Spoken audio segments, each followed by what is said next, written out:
بسم اللہ الرحمن الرحیم۔ السلام علیکم دوستو، دنیا بھر کی خبروں میں آج آپ سنیں گے کہ کورونا کی جانوروں سے انسانوں میں منتقلی کی گمشدہ کڑیاں شاید کبھی نہ مل سکیں۔ دبئی ایکسپو 2020 کورونا کے 22 اکتوبر 2021 تک ملتوی۔ کورونا کیا پینے کے پانی میں زندہ رہ سکتا ہے؟ امریکہ نے کورونا کے چینی لیب بارے کوئی ثبوت فراہم نہیں کیے، عالمی ادارہ صحت۔ کورونا نے امریکی معیشت کو ہلا کر رکھ دیا، 30 خرب ڈالر کا قرضہ لینے پر مجبور۔ ایرانی ریال کی قدر میں مسلسل کمی، نئی کرنسی تومان۔ مصنوعات خریداری کا وعدہ پورا نہ کیا تو چین کو بھاری قیمت چکانا پڑے گی، امریکہ۔ سعودی عرب میں مقیم پاکستانیوں کو قابل تجدید پاسپورٹ ابھی تک واپس نہیں ملے۔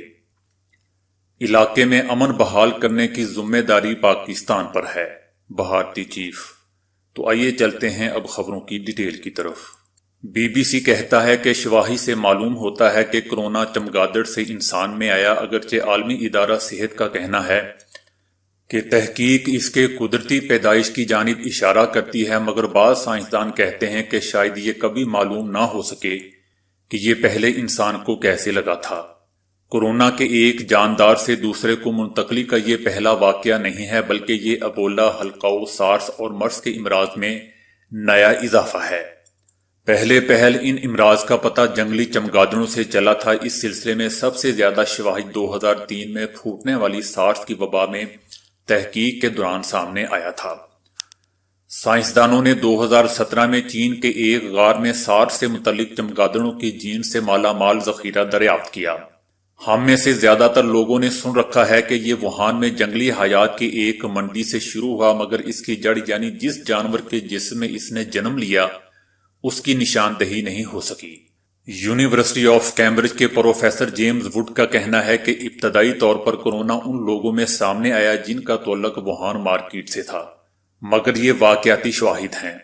ہو سکتا ہے کہ یہ انفیکشن کہیں اور سے آیا ہو اور یہ محض اتفاق ہو کہ اس نے اس ایک جگہ پر اتنے لوگوں کو متاثر کیا ہو، مگر اس مارکیٹ سے اس کا تعلق ایک نمایاں سوراخ کا پتہ دیتا ہے۔ پروفیسر وڈ کا کہنا ہے کہ سارس سب سے پہلے انسانوں میں پام مشک بلاؤ سے منتقل ہوا تھا، جسے جنوبی چین میں کھانے کے لیے فروخت کیا جاتا تھا۔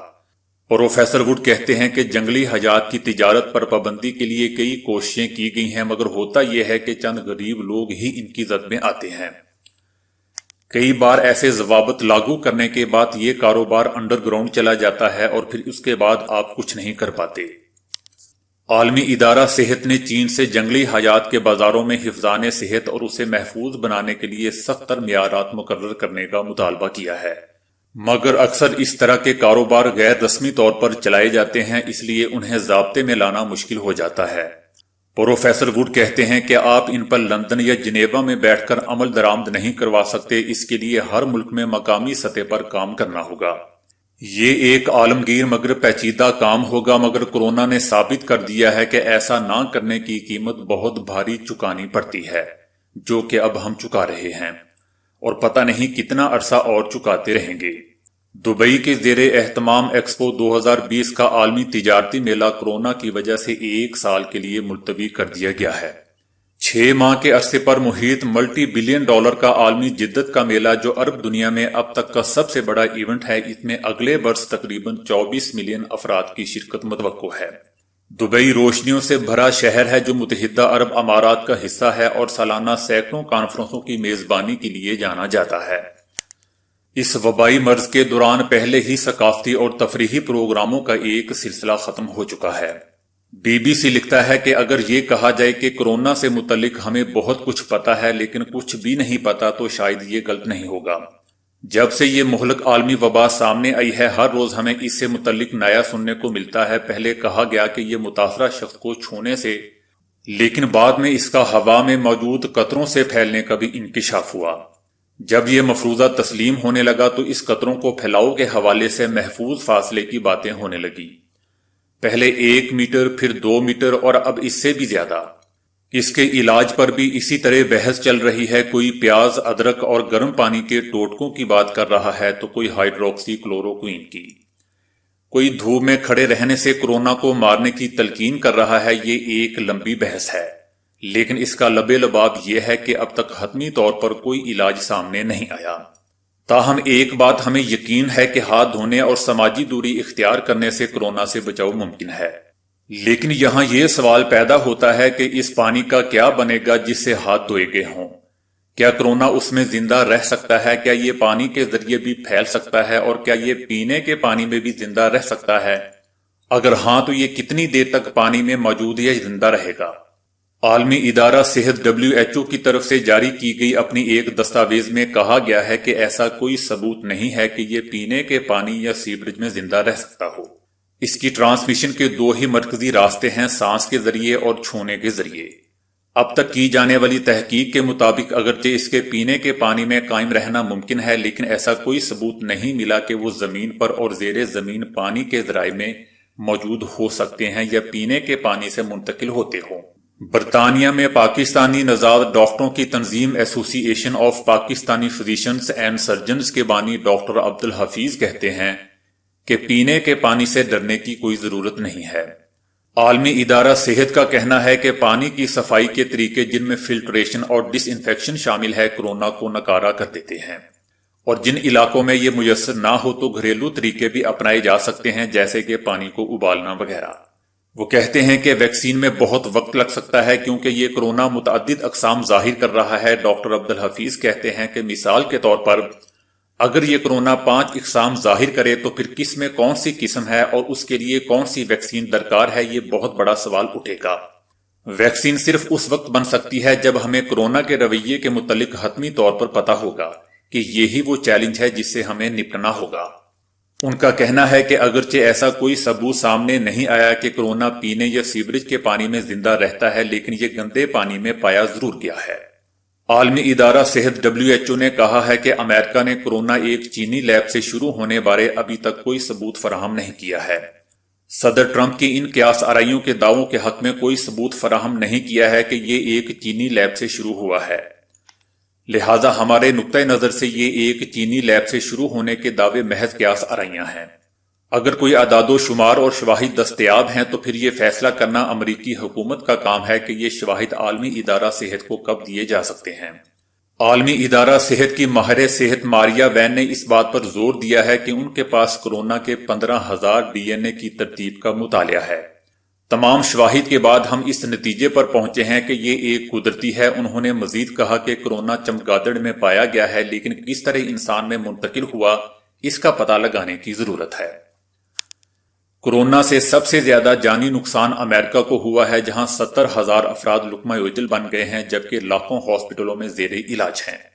صرف یہی نہیں بلکہ امریکی معیشت کو بھی ریکارڈ نقصان ہوا ہے۔ امریکی تیل منفی میں بکتا رہا جبکہ اس کے متعدد ادارے بند پڑے ہیں۔ ملک بھر میں 3 کروڑ افراد اپنی ملازمتیں گوا چکے ہیں۔ اس صورتحال نے دنیا بھر کو قرض دینے والے امریکہ کو خود ادھار مانگنے پر مجبور کر دیا ہے۔ برطانوی نشریاتی ادارے کی رپورٹ کے مطابق کورونا کے اخراجات کو پورا کرنے کے لیے امریکی حکومت پہلی مرتبہ $30 کھرب کا قرضہ لے گی۔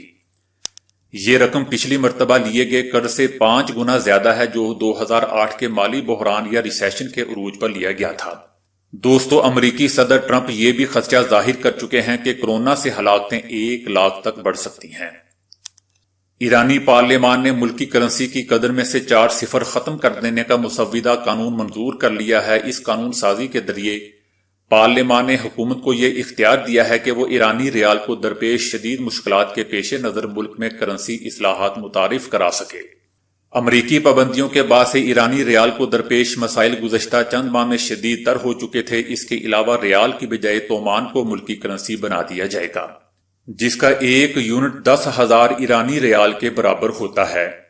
دوستو، پاکستان میں بھی ایسا ہونا چاہیے۔ حکومت کو اعلان کر دینا چاہیے کہ 100 روپیہ اب 1 روپیہ شمار ہوگا، یعنی جس کے پاس 1000 روپے ہیں اس کی ویلیو 10 روپے ہو جائے گی اور $1 1 روپیہ 60 پیسے کا ہو جائے گا۔ جو چیز 100 روپے کی ہے وہ 1 روپے کی ہو جائے گی۔ مہنگائی بھی کم اور ڈالر بھی کم۔ دوستو، میں کچھ غلط تو نہیں کہہ گیا؟ بہرحال امریکہ نے امید ظاہر کی ہے کہ چین جنوری میں طے پانے والے تجارتی معاہدے کے تحت امریکی مصنوعات خریدنے کے اپنے وعدوں کا احترام کرے گا امریکہ نے خبردار کیا کہ اگر چین نے اپنے وعدے پورے نہ کیے اور معاہدے کا احترام نہ کیا تو بیجنگ کو اس کی بھاری قیمت چکانا پڑ سکتی ہے۔ اس لیے ہمیں لگتا ہے کہ چین اپنے وعدوں کا احترام کرے گا۔ اس معاہدے پر طویل عرصے سے بات چیت جاری ہے۔ چینی صدر اور امریکی صدر ٹرمپ نے اس پر دستخط بھی کیے ہوئے ہیں۔ دوستو، امریکہ اور چین کے درمیان 2 سال سے جاری تجارتی رساکشی اس سال جنوری میں ایک معاہدے پر ختم ہوئی تھی۔ اس معاہدے میں چین نے آئندہ 2 برسوں میں $2 ارب کی امریکی مصنوعات کو خریدنا ہے۔ تاہم کورونا سے پھیلنے والی وبا نے اس معاہدے میں عمل درآمد بھی متاثر کیا ہے۔ امریکہ نے کہا ہے کہ اگر چین ایسا نہیں کرتا تو پھر ہمارے تعلقات اور عالمی معیشت پر بہت سنگین اثرات پڑیں گے۔ بدقسمتی سے امریکہ اور چین کے درمیان تجارتی محاذ آرائی کے خاتمے کے ساتھ ہی دنیا کورونا کی لپیٹ میں آ گئی۔ کورونا نے ایک بار پھر امریکہ اور چین کو ایک دوسرے کے مد مقابل لا کھڑا کیا ہے۔ امریکہ نے الزام تک لگا دیا ہے کہ کورونا چین میں تیار کیا گیا ہے، جس کے نتیجے میں آج پوری دنیا اس کی لپیٹ میں ہے، جبکہ چین امریکہ کے اس الزامات کو مسلسل مسترد کرتا چلا آ رہا ہے۔ سعودی عرب میں مقیم پاکستانیوں کو فروری میں جمع کرائے گئے قابل تجدید پاسپورٹس واپس نہیں ملے۔ ہزاروں زائد المیعاد پاسپورٹس بذریعہ سفارت خانہ ریاض جدہ قونصلیٹ وزارت داخلہ بھجوا دیے گئے تھے۔ پاکستانی سفارتی مشنز نے پاسپورٹس کے ساتھ ڈیلیوری فیس بھی پیشگی لے رکھی ہے۔ سفارتی مشن عموماً پاسپورٹس 25 سے 40 روز میں متعلقہ فرد کو واپس بھیج دیتے ہیں۔ 3 ماہ بعد بھی پاسپورٹس نہ ملنے پر پاکستانی شہریوں کو مشکلات کا سامنا ہے۔ پاکستانی محنت کش پاسپورٹس کی عدم موجودگی میں نہ چھٹی لکھوا سکتے ہیں، نہ ہی خروج کروا سکتے ہیں۔ پاسپورٹس کی عدم دستیابی کے باعث اقامہ کی تجدید بھی ممکن نہیں ہے۔ مقبوضہ وادی کے کپواڑہ ضلع کے ہندواڑہ میں لڑائی کے دوران 2 بھارتی آفیسروں سمیت 5 اہلکاروں کے مارے جانے کے بعد 2 دن بعد ہی دوبارہ ہندواڑہ کے ہی کرال کنڈ علاقے میں بھارتی سیکیورٹی اہلکاروں کے ایک قافلے کو نشانہ بنا کر 5 اور اہلکار مار دیے گئے ہیں۔ دوسری جانب بھارتی چیف جنرل منوج نے کہا ہے کہ پاکستان اب بھی بھارت میں اپنے ایجنڈے پر کام کر کے خوف پھیلانے کی کوشش کر رہا ہے۔ انہوں نے کپواڑہ لڑائی پر کہا ہے کہ بھارت کو اپنے ان 5 سیکیورٹی اہلکاروں پر فخر ہے جنہوں نے وادی کے ایک گاؤں میں عام شہریوں کی جان بچاتے ہوئے اپنی جان قربان کی۔ جنرل صاحب، آپ شاید غصے میں الٹ کہہ گئے، دنیا کی تمام انسانی حقوق کی ایجنسیاں تو کچھ اور ہی کہہ رہی ہیں۔ بہرحال ان کا کہنا تھا کہ علاقے میں امن بحال کرنے کی ذمہ داری پاکستان پر ہے۔ چلیں یہ تو مان لیا کہ ذمہ داری پاکستان کی ہے، تو پھر بھارت کی کیا ہے؟ اس تمام خطے کے مسلمانوں پر ظلم۔ تو دوستو، آج کے لیے اتنا ہی۔ ویڈیو کو لائک، شیئر اور فالو کرنے کا شکریہ۔